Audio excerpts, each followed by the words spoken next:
Right. All right, you're all Okay, so as I said, I you're all have to being go. recorded by an FBI wire, and so we should not talk about our nation plans to overthrow our government. Right. I'm sure Hanukkah Sameach to everybody. I have. Hanukkah I- Sameach only overthrow religious tyrants when they are denying us the ability to circumcise or celebrate Shabbat. Otherwise, other religious tyrants, totally fine. Looking at you, state of Texas, looking at you. Okay, let's move on. And I am going to give a small warning, which is, I think this morning's text is hard and a little sticky. And hopefully, if we bash our way through it, it'll open itself up. But we're going to be dealing with about a page. Well, in Talmud, it would be a quarter page. In my pages, it's about a whole side of a page that's sort of esoteric and challenging and a little bit, I would say it's intellectual, but it's kind of like it's intense intellectuality of the rabbis. So we'll start by reviewing what we did last time, and I will screen share with you. First, I'll give you the reference. We're at Sefaria, Rosh Hashanah 28b, subheading 14, or note 14, which if you're scoring at home and you want to go back and look at is there. Yeah. Okay. And there's not a lot of interesting deep divey thingies that we could have even done with this, because at the notes at the bottom of the page is not a whole lot. The only interesting thing that I could have done with this is go into a long tosifot, which is above the page. But honestly, tosifot doesn't make things clearer. Tosifot endeavors to make things more complicated. So taking a complicated Talmudic section and trying to find an entry point for it is sometimes difficult. So if your eyes glaze over today and it's not your favorite class, it's not me. It's D's fault. It's all D. No, just kidding. But I actually think it's going to, first of all, it's going to open itself up. Second of all, in about a half a page. So it may take all day to get through that, but next week it'll open itself up. Second of all, there's another Mishnah coming, and another Mishnah is always a reset point at which we can enjoy ourselves. And third of all, and this is the most exciting point, this is what we get to in just 2 short pages. We get to the end, right? That's the end of, not the Talmud, but the Perek, which is a big deal. And we get a Hadran Alecha, which is a little note that says, we shall return to you. Talmud has this weird tradition where every chapter that it has this little line there where it says Hadran Alecha, and then it says the name of the chapter, as if like you are parting at the airport from your college boyfriend and you're really sad about it. And he's like, well, I'll see you at spring break. It'll be okay. And you get that big kiss and that big hug. And you're like, so the Talmud, every chapter ends that way, which is super weird. But super sweet and really nice. And for me, this is a Hadran Alecha because this is my second time finishing this Perek. So I think it's maybe the first time I've ever finished a Perek twice in my life. The first time was with Rabbi Jeremy, because this is what we have rooted on like 3 years ago. And then do we get to celebrate a siyum? We can do a siyum. You can always do a siyum on a Perek. We'll say the little blessing of the papas, Bar Papa, Rav Papa. There's all these guys with the last name Papa that you say a blessing for. Yeah.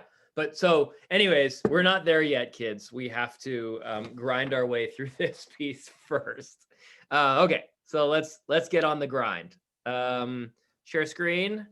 Olivia said, we won't forget the text. The text won't forget us. It's really mystical to me. I like that. Thank you. Okay, so let's take a look at it.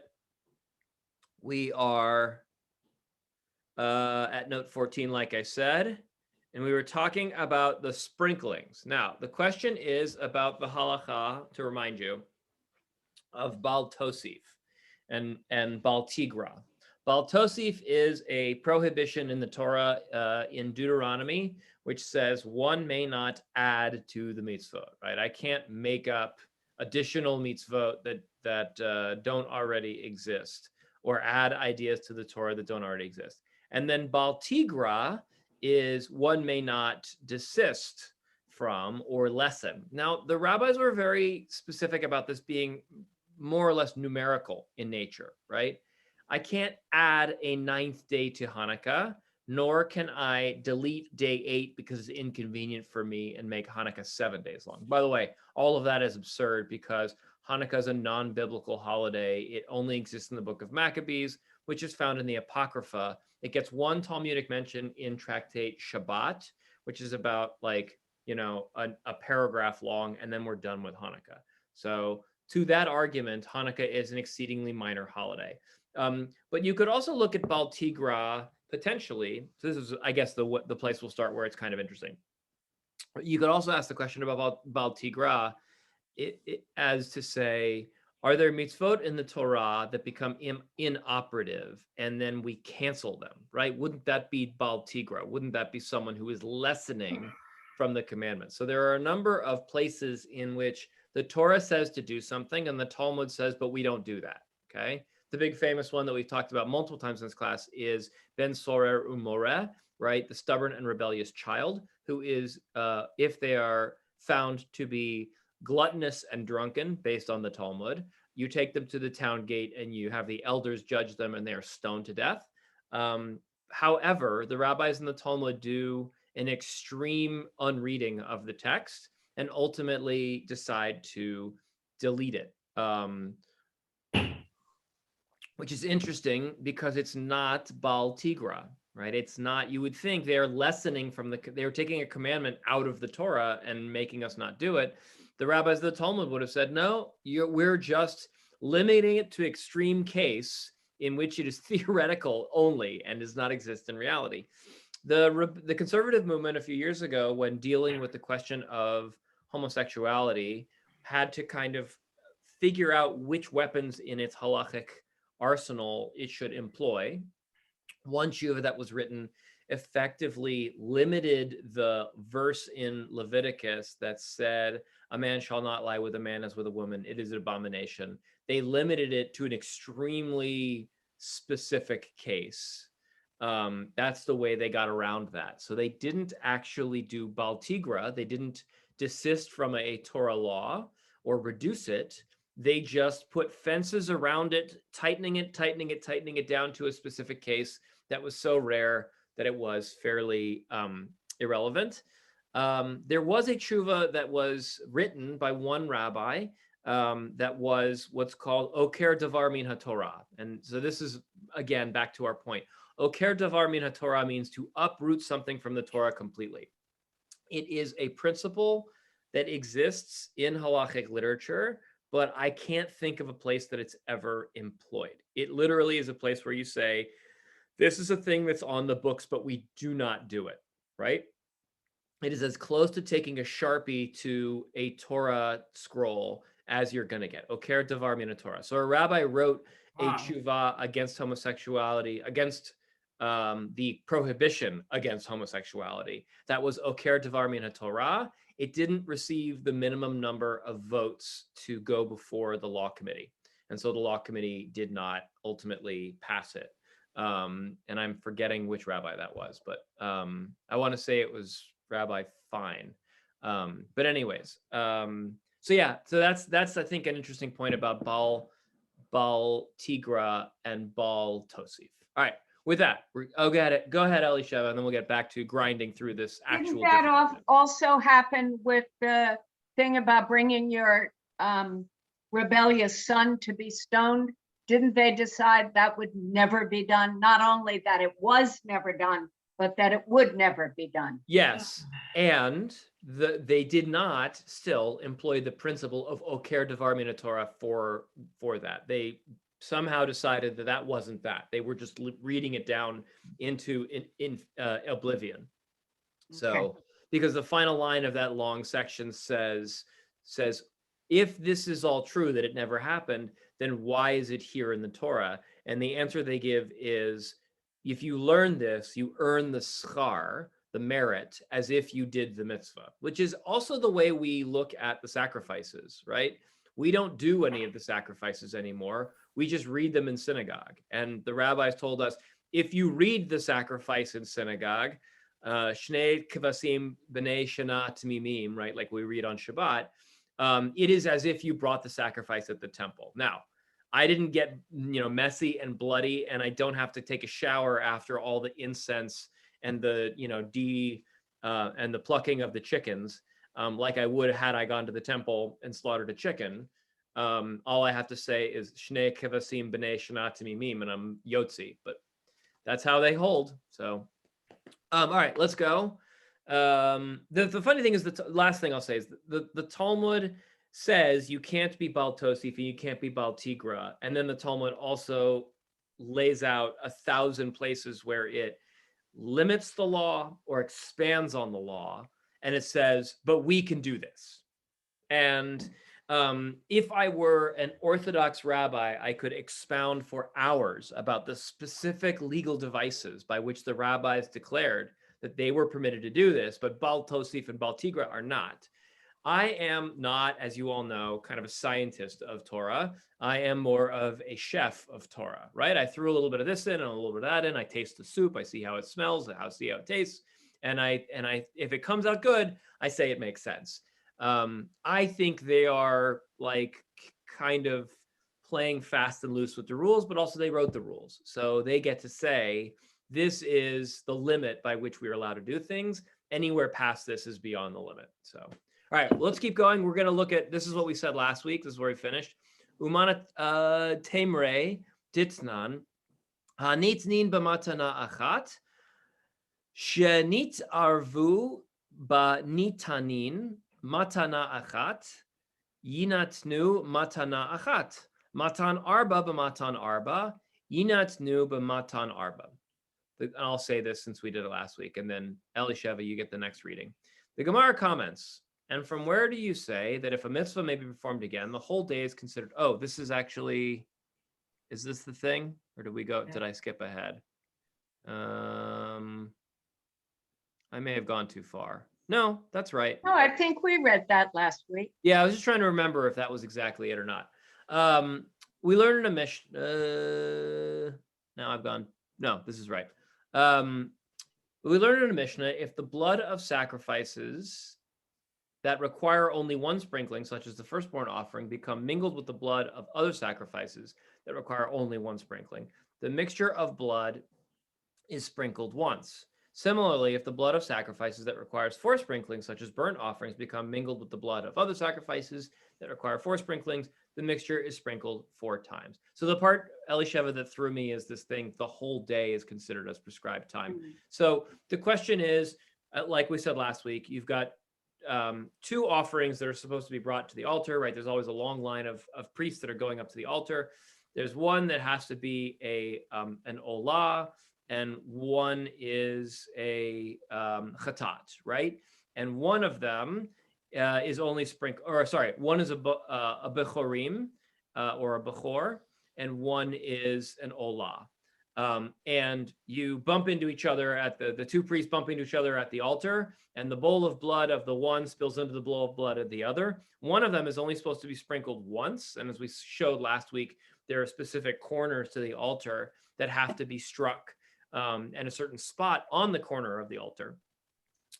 If you sprinkle once, but you've got blood of the offering that needs to be sprinkled 4 times, then you are being baal tigra, because you are failing to complete the mitzvah. You're only sprinkling once when you should be sprinkling 4. However, if you sprinkle 4, 1, 2, 3, 4, with the intermixed blood of 2 offerings, you are failing to complete the action of the offering that was supposed to be sprinkled 4 times. You're only sprinkling it once.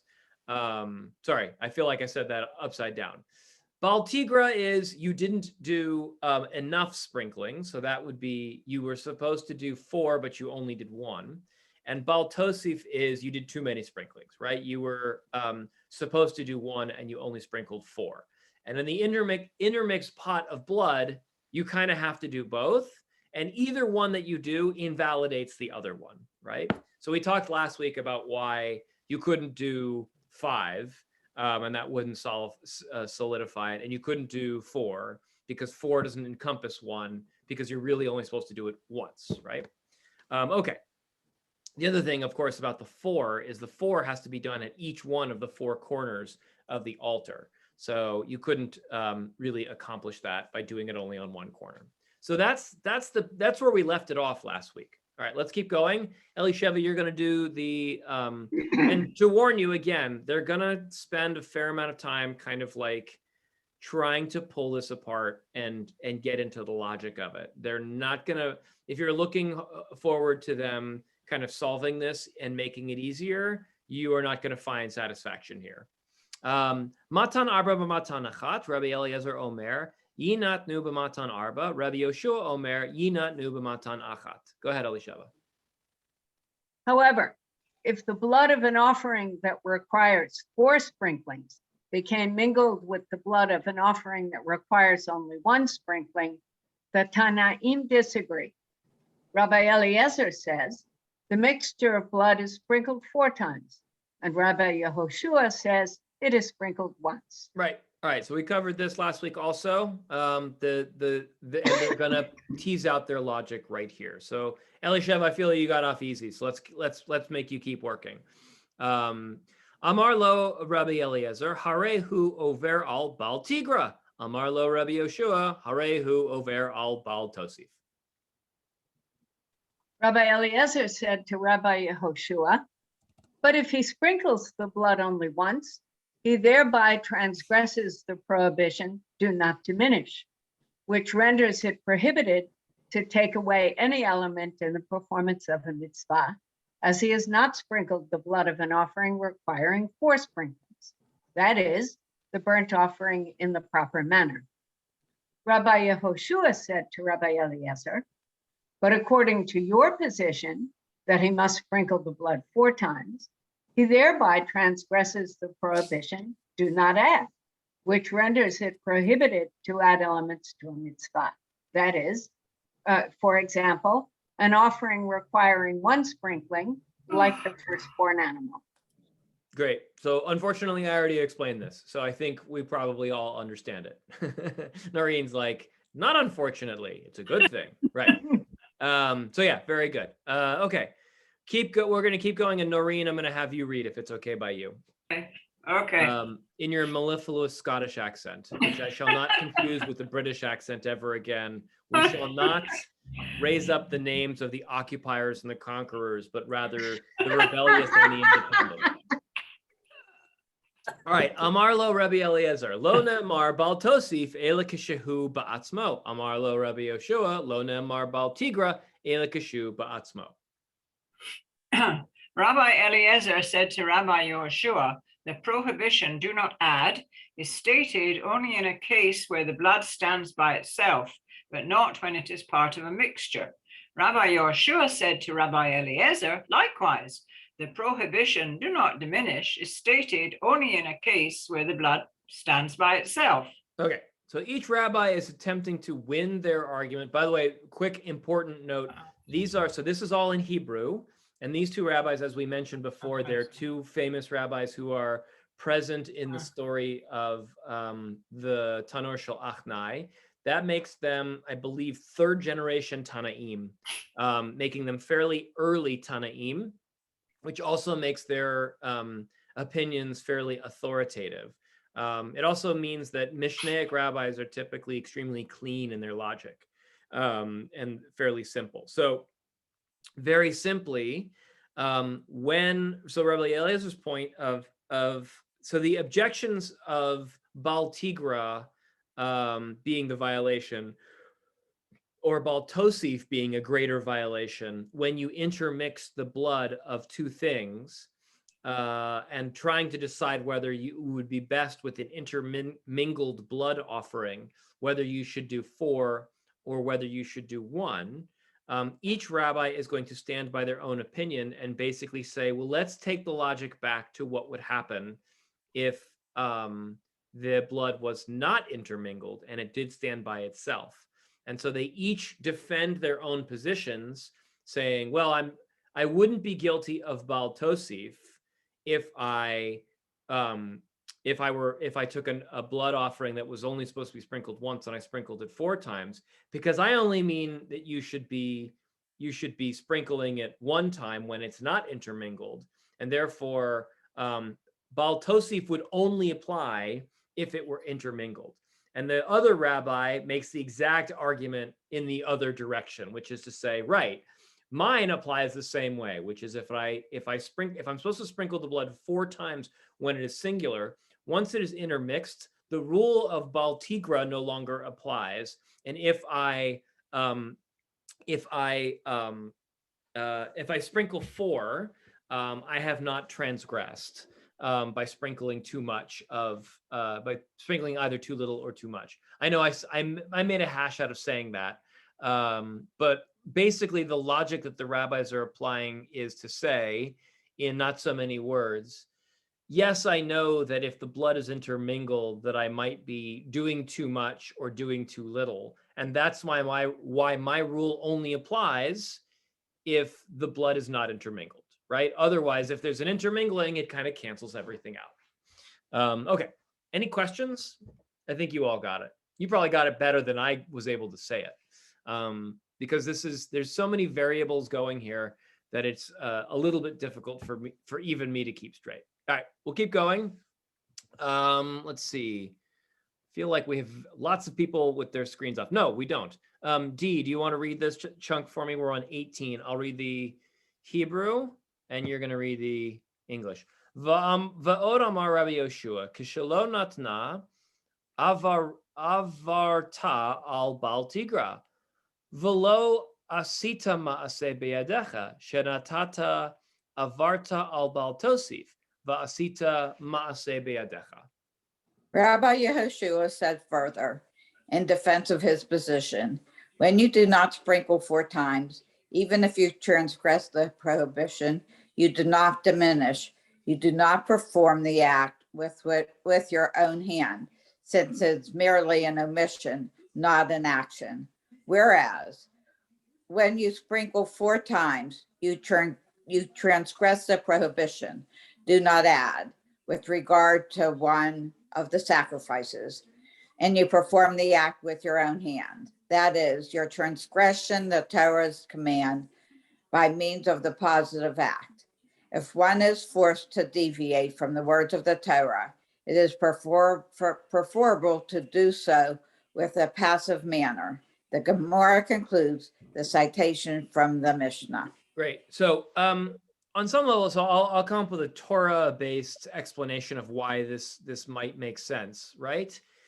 Is it worse to, let's say it's Hanukkah, or a holiday where it would be even more obvious that you should do it, like Sukkot? Would it be worse to do Hallel on a weekday, which was not a holiday, in which you were not supposed to do Hallel? Or would it be worse to have Hanukkah and be required to do Hallel and fail to do it?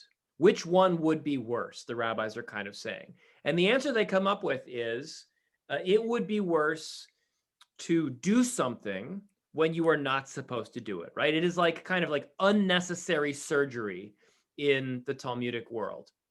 The failure to do an act that you are obligated to do, a sin of omission, is a sin nonetheless, right? Like you fail to put on your tefillin in the morning. But transgressing when you are not supposed to do something by activeness is considered much worse. And that's the logic that Rabbi Yoshua applies here, right?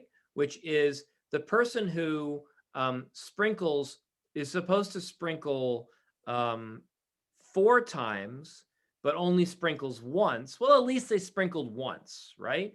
But the person who sprinkles, who's supposed to sprinkle 1 time and sprinkles 4 times, they transgress the number of sprinklings they're supposed to do 3-fold, right? You're told, all right, stop here and you keep going. That's a problem for Rabbi Yoshua. And that's the logic that he's offering here.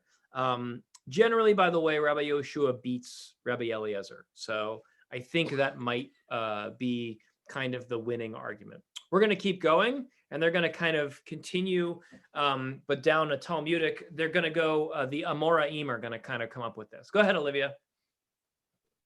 It reminds me of a principle elsewhere in the Talmud, shev va'al ta'aseh, sit and do nothing, which has always made me laugh, but in a fun way. Where it's like, if you might by your actions break a positive commandment or a negative commandment, right? A do not do, then like just sit and do nothing, like maybe you should do the one, you should break the don't do before you. No, I've got it messed up. You got it. You got it. You said it right. So shev, there's a legal principle that appears called shev al taseh. Exactly. And I can look it up after class and figure out where it applies, but it comes up. It's the kind of thing that appears in the Talmud, and because the conservative movement is extremely Talmudically based, is occasionally used in legal matters for a reason for why to do things. Usually a shev al taseh is the use of, is the creation of an entirely inoperative category of a mitzvah. So it's a thing that you are supposed to do, but you no longer do anymore for some reason. Elisheva lit Elisheva's candles. Good job. It is dark here. It's time. That's so It's cool. time. We're there for your Hanukkah lighting. I mean, it's still morning here, so it feels like we just lit the first candle. So anticipation. Nice. And whenever you say that word, it makes me think of the Rocky Horror Picture Show. So anybody? Nobody? Only Elisheva. Anticipation. Okay. Say it. I did. All right. But Heinz ketchup. I didn't wait Heinz long enough. ketchup. Yes. Very good. Where are we at? Vahahaha. All right. Renee, why don't you read this to us in the English? We're on the little superscript 19, if you're scoring at home. Vahahaha. Kevan de yehev le matana mi bechor, avara le lezimne, vakatani de avar mishum bal tosif, lav mishum de amrinan. Kevan de ilu mitarme le bechure achrena. Hadar mazeh mine kuli yoma zimne? Question mark? Go ahead, Renee. The Gemara proceeds to derive from here that if the mitzvah may be performed again, the whole day is considered its prescribed time. And here, once he has already offered one sprinkling of the blood of the firstborn as required, its time has passed, since he has already completed the mitzvah of sprinkling the blood of the firstborn. And it nevertheless teaches that he transgresses the prohibition, do not add. It is not because we say as follows, since if he encounters another firstborn to be sacrificed, he would sprinkle of its blood again. If so, the entire day is considered the prescribed time for the mitzvah of sprinkling. Okay, so this is getting back into the issue of what it would mean to be baal tosif and baal tigra when it comes to the time, right? Can you add to the time, or can you?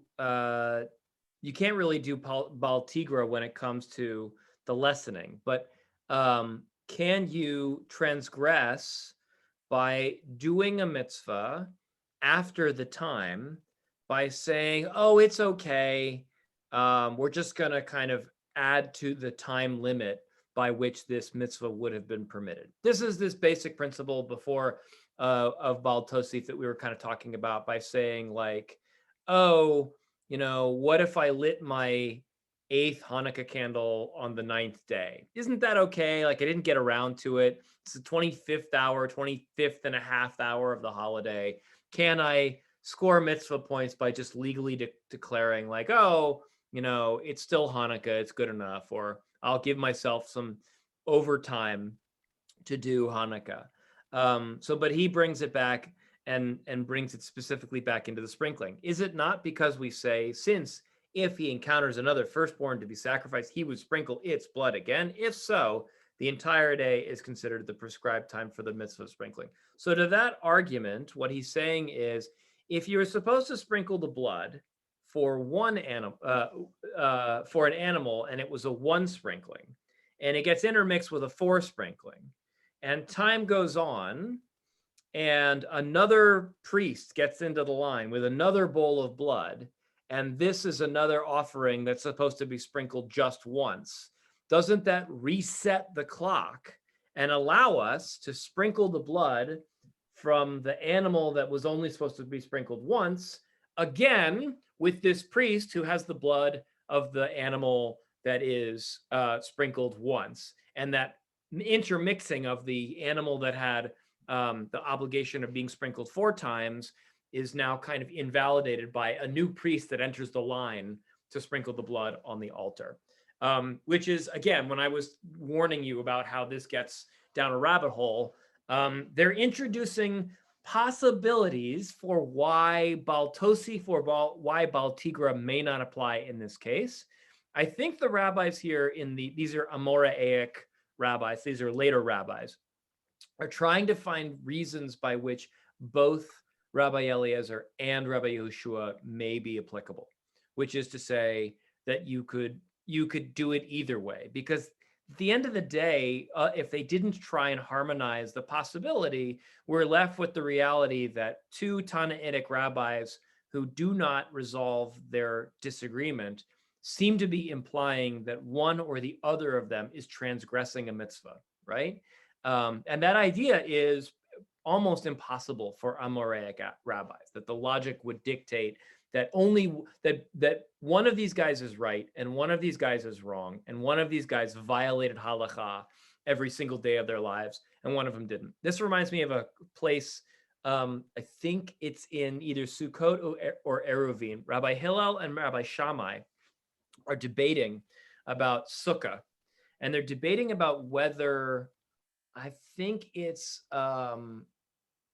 whether a certain spot in your sukkah is fully covered by the schach, or whether the schach doesn't quite make it to the edge of where the sukkah roof ends.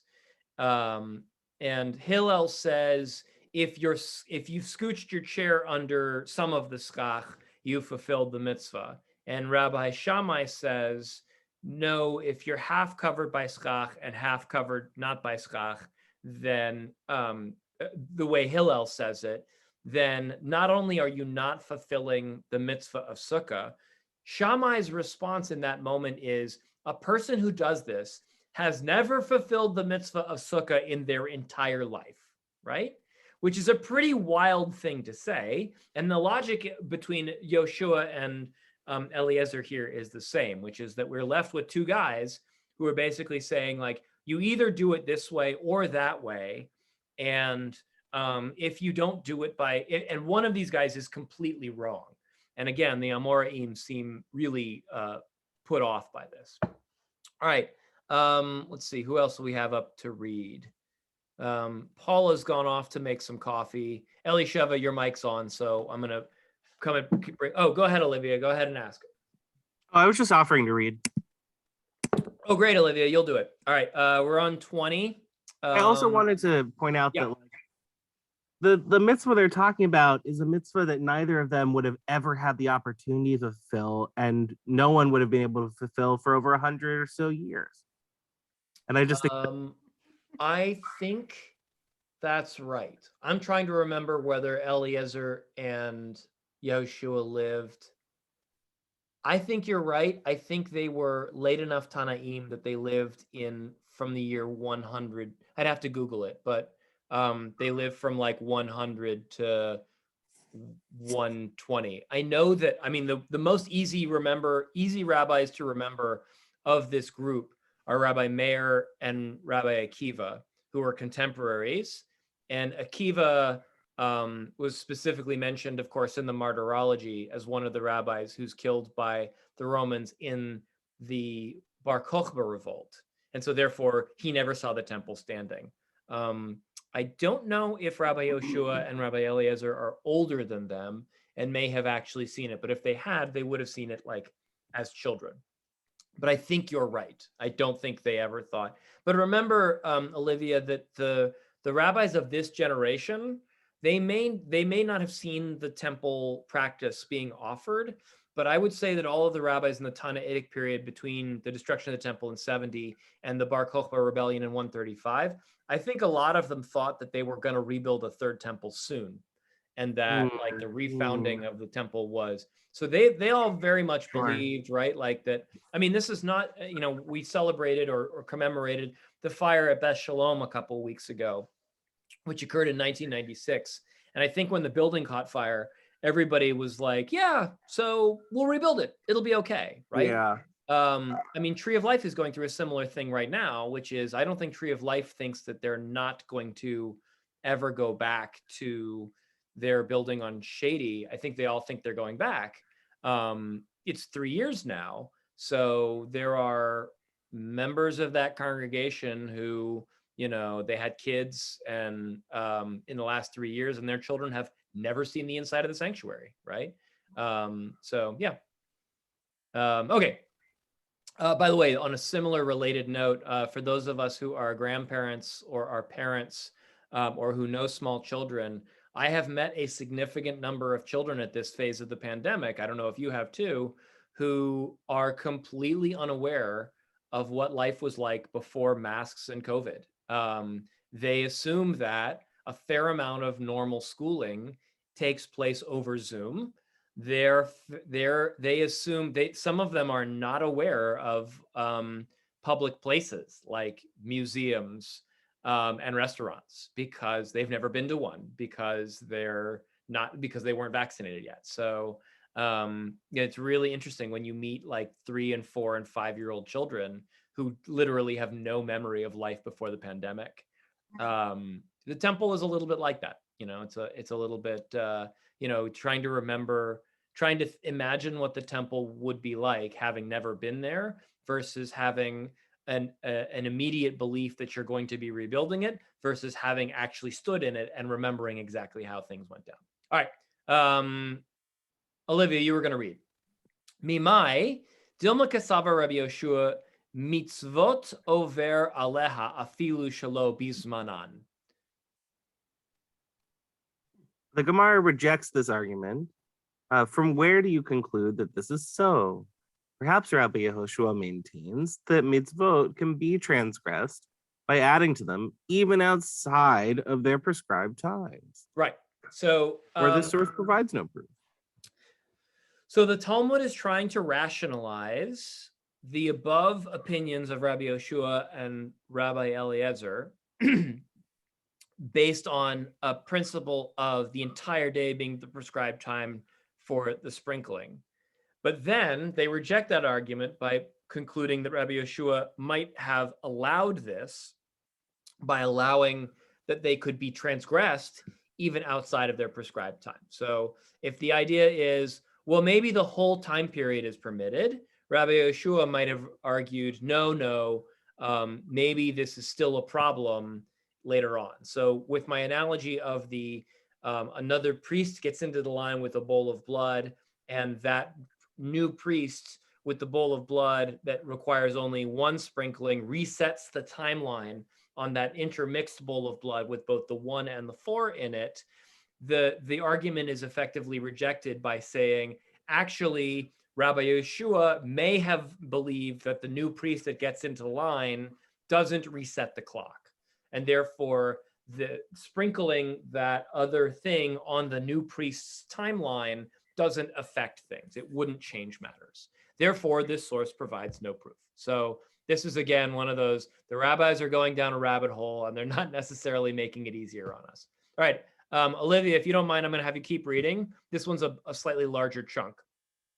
Anan hachi ka'amrinan, Rav Sheman bar Abba, my taima shavik matnitin, umutav mi baraita, lotev mi mitnatan, matnitin my taima lo mutev, Kevan de ilu mitarme le buchra achrina by mazeh mine kuli yoma zimre hu.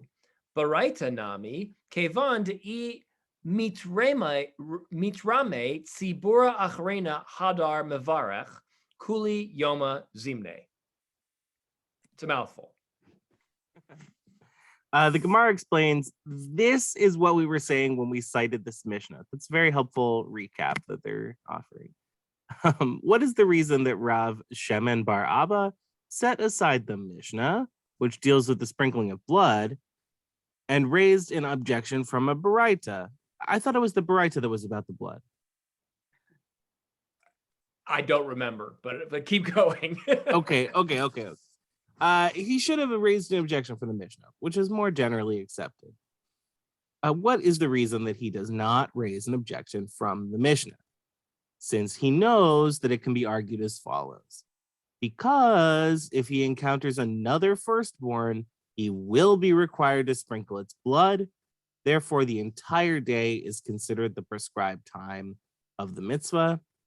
If so, with regard to the Baraita as well, it can be argued that because if he encounters another congregation, he may recite the priestly blessing again, the whole day is considered its prescribed time. Okay, so there's a logic to this section, but it's a funny Talmudic logic only, which requires specific kind of ruling. A Mishnah is generally believed to be more authoritative than a Baraita. So the question that is being asked, and this is why I don't know the answer to your question, Olivia, but it didn't occur to me because I didn't really care. Because I was mostly happy that that I could understand why they were using this. A Mishnah is generally more authoritative than a Baraita. However, the place in which the sprinkling of the blood piece is brought up as a logical rejection of this whole thing about baal tosif and baal tigra, they use a Baraita.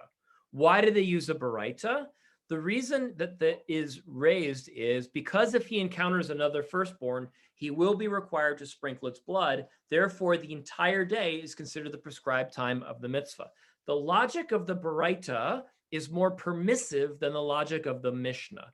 The logic of the Baraita basically says, back to our analogy about the priest in line, that a new priest in line with a new bowl of blood resets the clock on the sprinkling, and therefore it extends the amount of time by which the blood may be sprinkled, which means that it becomes more permissive, and one will not transgress on baal tigra or baal tosif. Okay, how does that square with the place that we originally landed? And by the way, I don't know if you're like me, but I had completely forgotten that we were even talking about the question of the priestly blessing.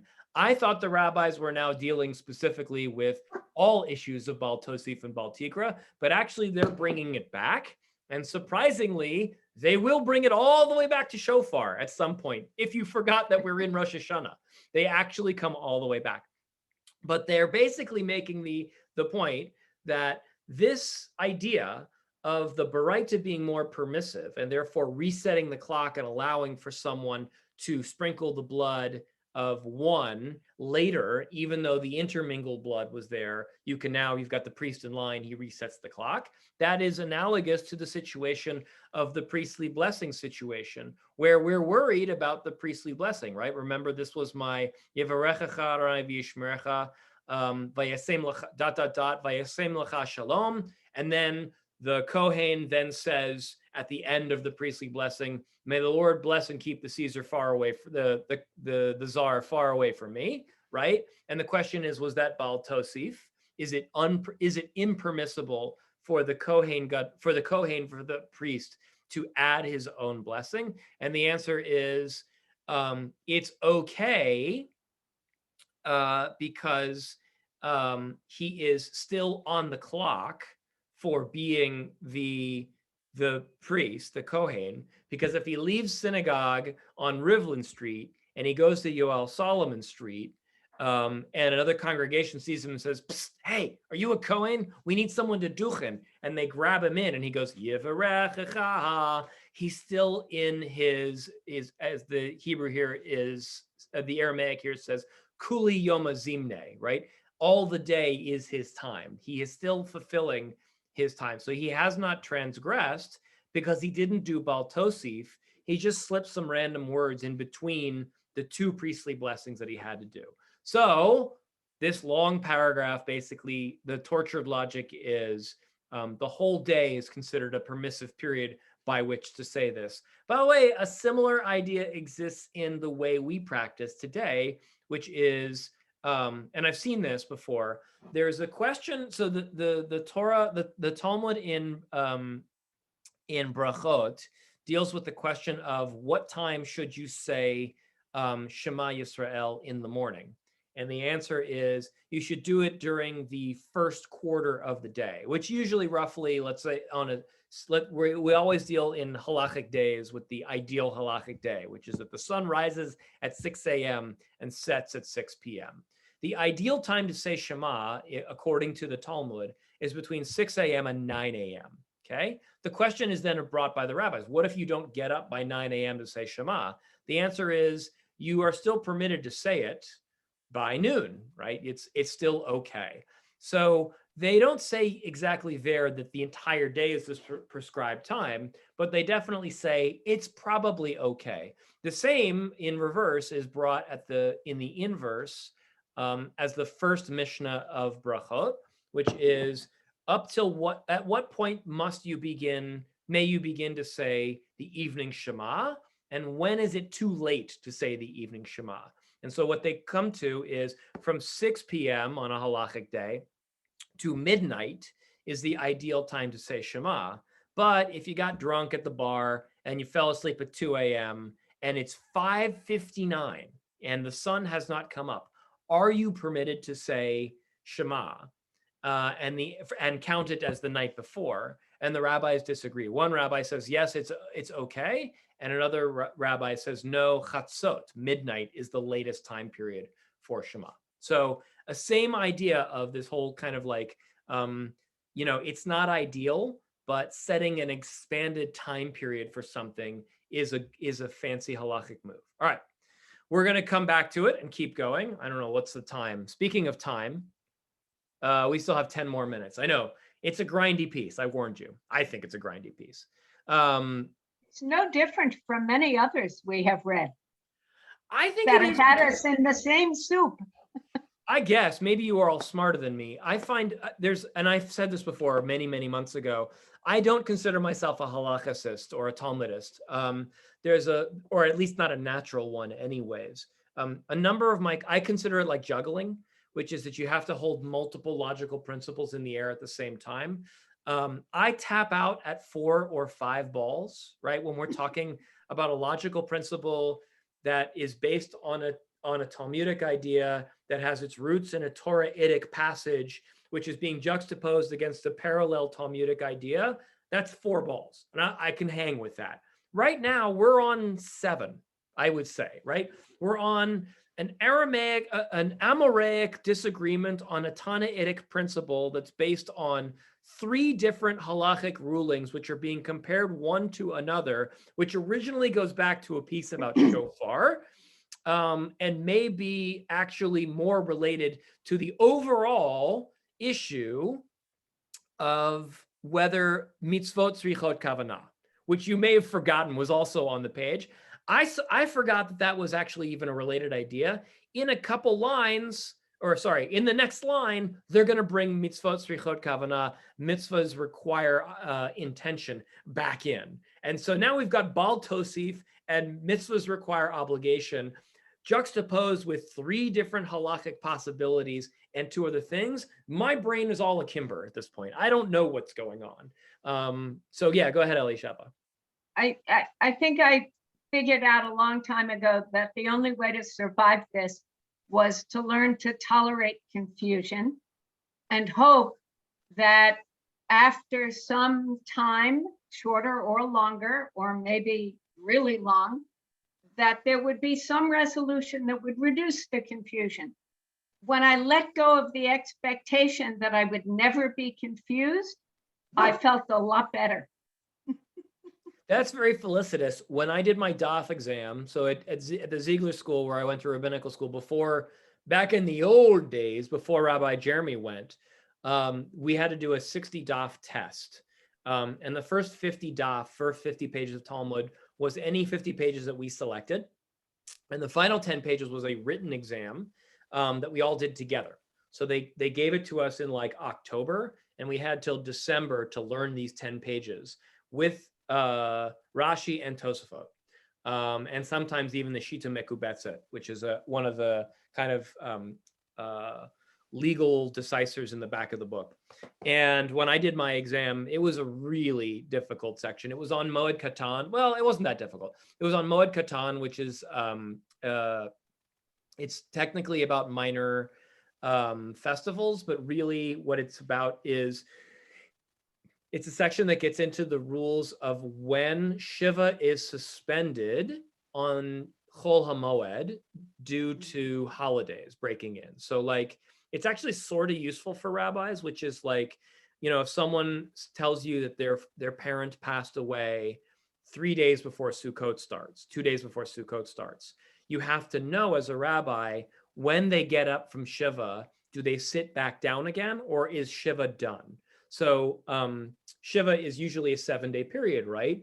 But if a holiday breaks in, usually the way it works is Shiva ends. And that's only if Shiva falls in the right place based on the Talmud.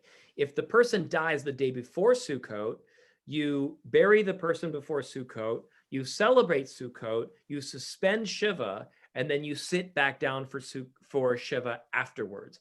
But the rules differ from holiday to holiday based on different things.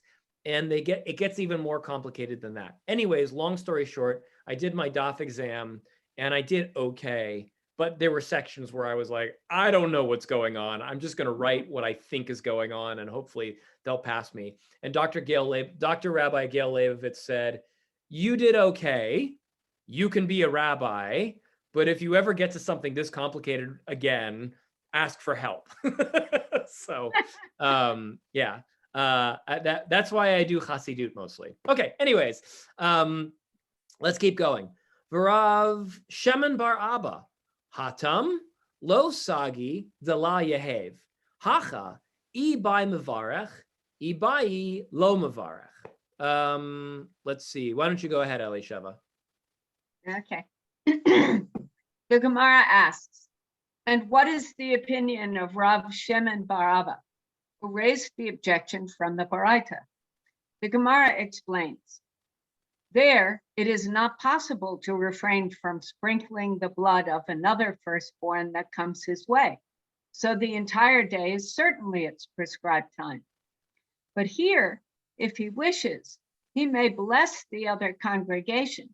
And if he wishes, he may refrain from blessing them, since he is obligated to recite the priestly blessing only once a day. Okay, so the logic here works pretty well, and it's actually not that difficult. It is not my my written Daf Yomi exam. It is more like my oral Daf Yomi exam, which went quite well. Which is to say, the question that they're asking is, why is the Baraita not brought, but rather the Mishnah is brought? The Mishnah is brought because it is more permissive and it is more analogous. But the Baraita is not as analogous. And the reason is this. One is, and the Mishnah that they're talking about is the sprinkling of the blood, right? The sprinkling of the blood is a situation where another priest is going to get in the line with another bowl of blood, with the Bechor, the firstborn blood, the Bechor blood, and therefore it's going to reset the clock and allow you to resprinkle that intermixed blood.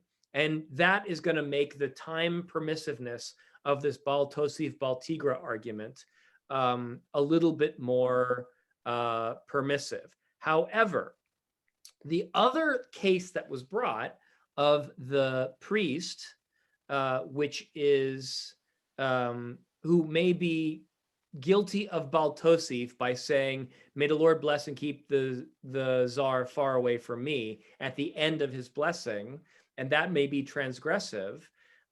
One could say that he is still within his time because later in the day, he may be yanked into another congregation to duchen again.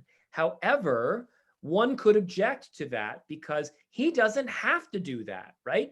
Again, and this was actually a thing that I thought of at the moment when we were first looking at it like several days ago.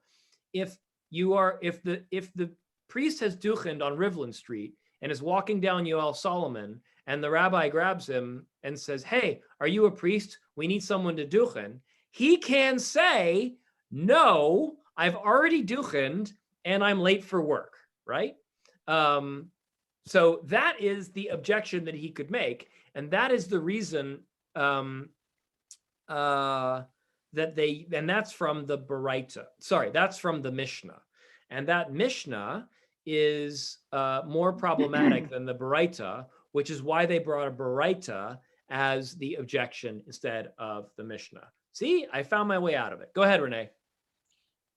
When you say reset the clock, what are you talking about in terms of, I mean, there's, from 6 a.m. to 6 p.m., here we go. Are you resetting the clock to extend the time? I think so.